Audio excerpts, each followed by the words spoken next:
It's Dean and Sheena at Buckle and Boots. We're now talking to Orfila. Hi, guys. Hello. Hello. I like this.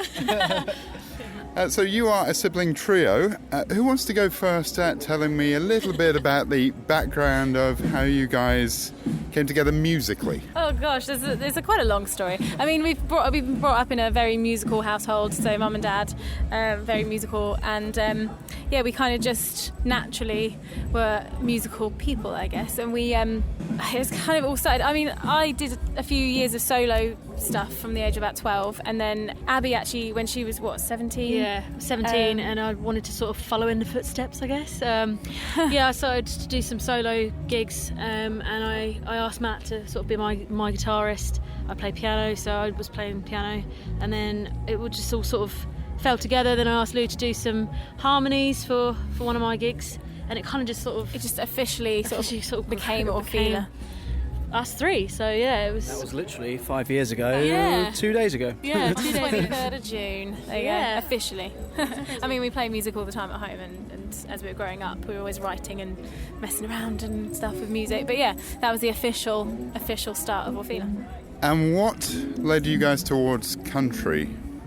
I think we always had elements of country when we were growing up. We had a lot of country music playing in the cars. Like, Dad would take us on trips, and we'd have like Dolly Parton in there, like in the car. Shania Twain, classics. We'd always just sort of had that around. We didn't really start fully country, did we? We kind of had like a folky, poppy sound, and then it kind of just went into a road of took flight in a way, kind of thing. We just we were there, we were sort of teetering on the edge, and then we went full on, and we were like, yeah, actually, you know what, we love listening to country music, so why don't we now channel like into our music what we love listening to. So and tell us a little bit about your latest releases.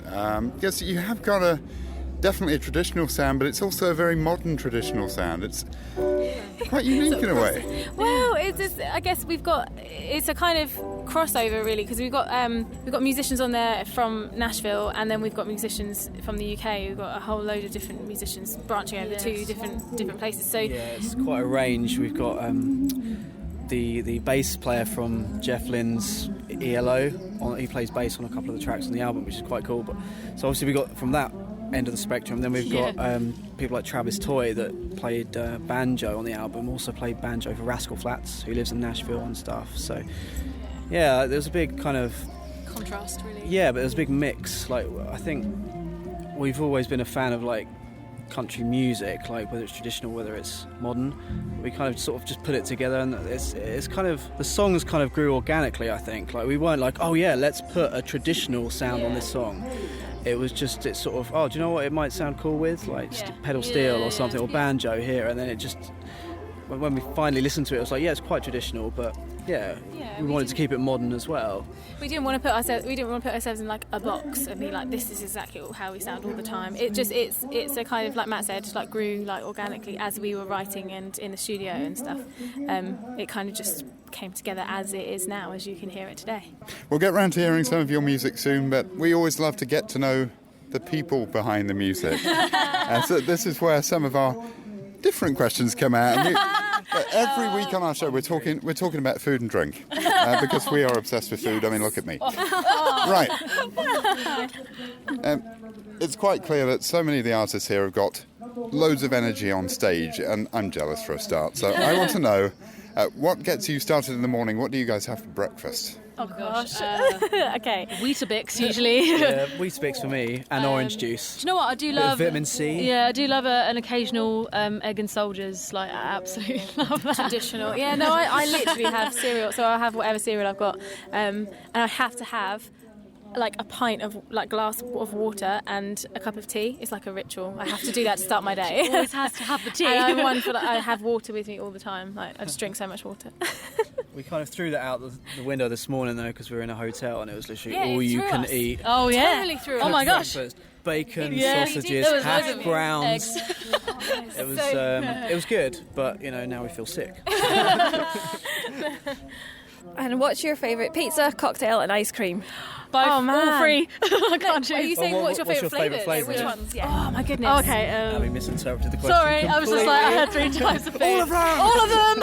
All the flavours? What? Yes. You were going to bring them out, and she was like, "Which would you prefer?" That's what she answered. Oh, Like, okay, I okay. want all of them. I want all of them. So it's the flavours. Okay. So flavours. Ice cream. Yep. Okay, mine would have to be cookie dough. Oh, Pizza would have to be like a Meatalicious type like vibe that you'd get from a pizza chain. Or and then what was there? The cocktail. Oh gosh, favourite cocktail. Sex on the beach. Is that a cocktail? Yeah. Like that would be glass. Yeah. okay. That's my favourite. Ice cream. Oh my gosh. Just traditional chocolate, like milk chocolate. I just love it. Or like boring. or white chocolate. White chocolate's good. Or vanilla.